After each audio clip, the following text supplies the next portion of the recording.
Video número 5, la colocación de la voz. Esta tal vez es otra de las partes más críticas del canto, pues aunque las cuerdas vocales vibren al flujo del aire, hay que saber cuál es el punto de apoyo desde donde vamos a emitir el sonido, Desde dónde vamos a colocar la voz. Y esto no solo es pecho, mix y cabeza, pues hay varios lugares en donde podemos tomar como el epicentro de la generación de un sonido.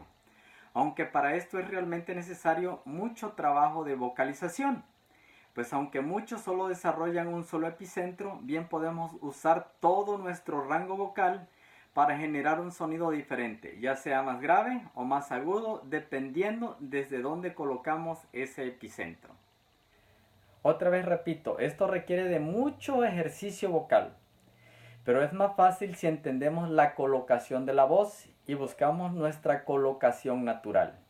Esto es, más que ver, el sentir qué parte de todo nuestro instrumento musical usamos cuando hablamos, o con más voz de pecho o con más voz de cabeza, o bien usamos la voz mixta.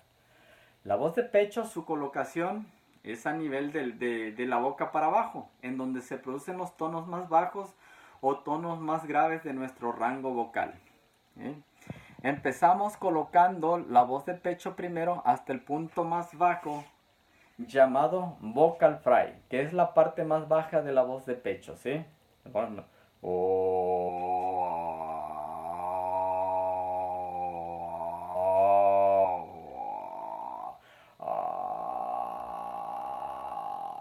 eso es vocal fry. La voz de pecho, dentro de toda esta parte podemos colocar la voz con previos ejercicios y a medida esta sube se hace un poco más aguda. Por lo que podemos cantar con solo la voz de pecho, aunque limitados a algunos tonos más agudos, los cuales se pueden liberar en la voz mixta. O bien, si se ha vocalizado adecuadamente, puede liberarse también en la voz de cabeza. Pero el problema empieza cuando por falta de técnica vocal no podemos hacer la transición entre la voz de pecho y la voz mixta, y difícilmente a la voz de cabeza. A esta desconexión se le llama puente, y solo se puede hacer si se vocaliza adecuadamente. No esperen milagros si no vocalizan, pues la vocalización es la única manera correcta de poder pasar esos puentes, ¿sí? El quiebre de la voz, cuando viene el quiebre de la voz, empezamos en un tono y luego viene el quiebre de la voz. Ese quiebre de la voz, esa desconexión, conexión y desconexión, es donde se llama puente, ¿sí? Por ejemplo, Señor, ¿sí? Señor. Si no sabemos pasar ese lado, ¿sí? Ese puente, entonces tenemos un problema dentro de la voz. Es necesario la vocalización para poder cruzar ese tono, de un tono al otro. Señor, ¿sí?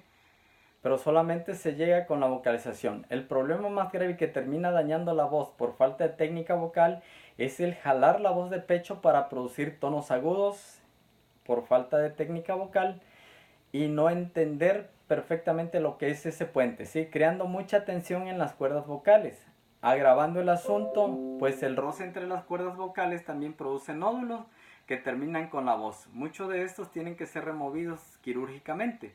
Por eso muchos cantantes profesionales se retiran por terminar con su talento, la voz, por falta de una buena técnica vocal.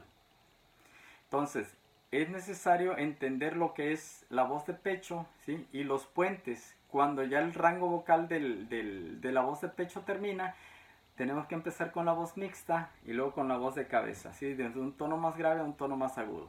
Pero se requiere de una buena técnica vocal.